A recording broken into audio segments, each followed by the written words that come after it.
Lord Indra, the king of the heavens and the ruler of the devas, gods, in Hindu mythology, is a significant figure in ancient Vedic texts. However, despite his prominence in early texts, he is not widely worshipped in contemporary Hinduism. There are several reasons for this decline in his worship, which can be traced back to various shifts in religious practices, changing theological ideas, and the evolving roles of other deities. Below, we'll explore the historical, mythological, and doctrinal reasons why Lord Indra is not commonly worshipped in modern Hinduism. 1. Indra's prominence in early Vedic texts. In the Rig Veda, one of the oldest and most important scriptures in Hinduism, Lord Indra holds a central position as the king of the gods and the god of thunder, rain, and war. He is described as a mighty warrior who wields a powerful weapon, the Vajra, thunderbolt, and is praised for his victories over demons, asuras, and his role in bringing rain to the earth. Indra's role in the Vedic pantheon. In the Vedic texts, Indra is seen as the protector of cosmic order, Rita, and a patron of warriors. He is invoked for rain and agricultural prosperity and was believed to be the deity responsible for ensuring the well-being of humanity through his control over natural forces like rain and thunder. 2. The decline of Indra's worship over time. As Hinduism evolved over the centuries, especially during the development of the Upanishads, Puranas, and the Bhagavad Gita, the role and importance of Lord Indra diminished. The reasons for this are complex and multifaceted. A. Rise of other deities, Vishnu and Shiva. Vishnu's emergence as the supreme deity, with the rise of Vishnu as the central god of devotion and cosmological order, his popularity and importance began to overshadow Indra. Vishnu's portrayal as the protector of the universe through his avatars, e.g., Rama and Krishna, resonated with devotees on a more personal and spiritual level. Shiva's role in asceticism and mysticism. Similarly, Shiva grew in prominence as the god of ascetics, mystics, and yogis. His worship represented the transcendence of worldly affairs, which appealed to spiritual seekers and those looking for liberation, moksha.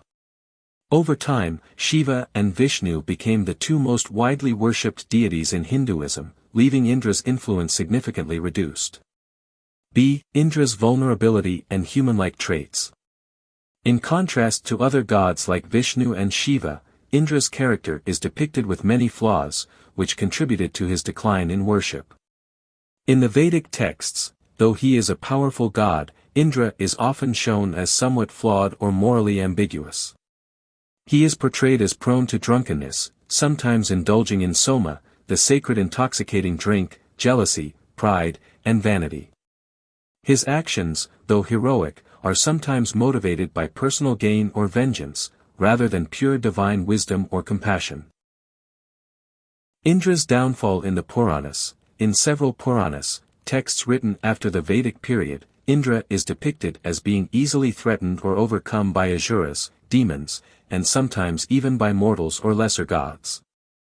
He is often portrayed as insecure about his position and is shown to lose favor with other gods or sages due to his arrogance and imperfections. In contrast, gods like Vishnu, Shiva, and Devi, the goddess, are portrayed as perfect embodiments of divine virtues. C. Indra's role as king of heaven. Indra, in many stories, is the king of the celestial realm, Svarga, which was seen as a temporary abode of pleasure and enjoyment, rather than the ultimate goal of liberation. The goal of moksha, liberation from the cycle of birth and rebirth, is not associated with Indra's realm but with the higher spiritual planes, which are connected to deities like Vishnu, Shiva, and Shakti, the divine feminine energy. Worship of Indra was often associated with seeking worldly benefits, such as rain, wealth, or military victories, which are transient goals. 3. Indra's downfall in mythological narratives. Several key mythological stories contribute to the perception of Indra's inferiority or his lack of spiritual elevation compared to other deities. A. The curse of Gautama Rishi. One well-known story that showcases Indra's flaws involves the sage Gautama and his wife Ahulya.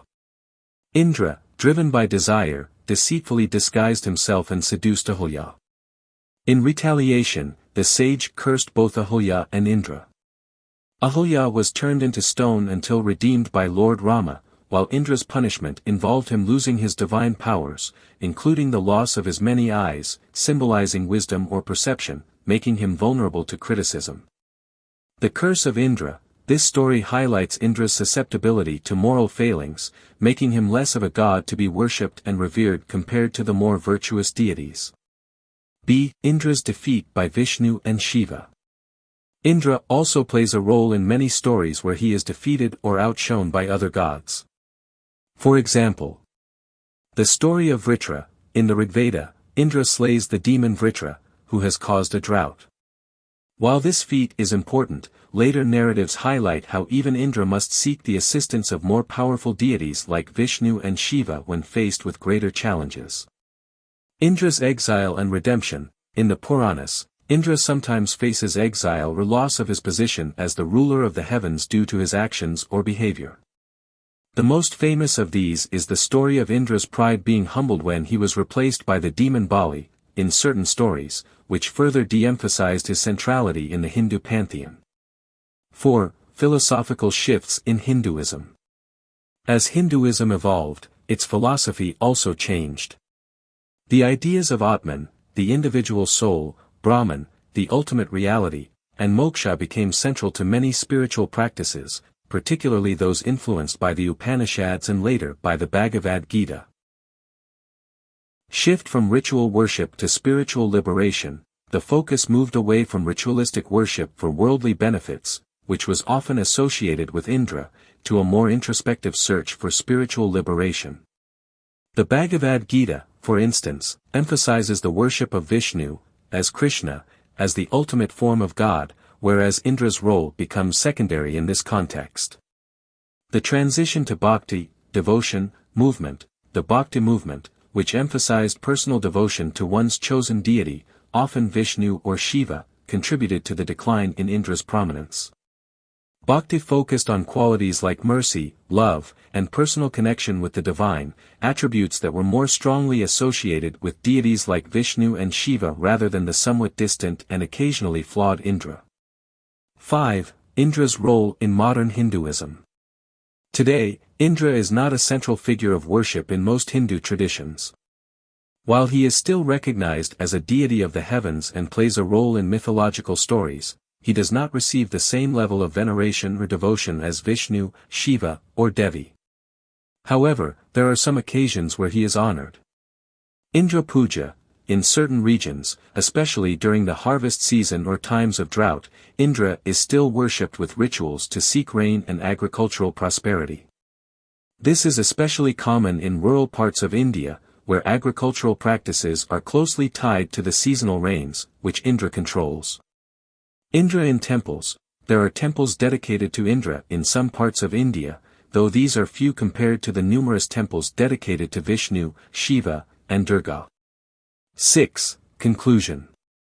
Lord Indra's decline in worship in Hinduism is a result of the changing philosophical landscape, where deities embodying Brahman, the supreme cosmic principle, or those associated with liberation and ultimate spiritual goals, like Vishnu and Shiva, became more central. His character flaws, like pride, jealousy, and insecurity, and the rise of other deities who represent more transcendent and spiritual ideals, also contributed to the diminishing of his worship. While Indra continues to be an important mythological figure and is still revered in certain rites, his role as the central object of devotion in Hinduism has largely been replaced by other gods, particularly Vishnu and Shiva. Nonetheless, his association with natural forces like rain, his heroism in Vedic mythology, and his place in the pantheon are still respected in certain traditions, but his worship is not as prevalent today as it was in earlier times.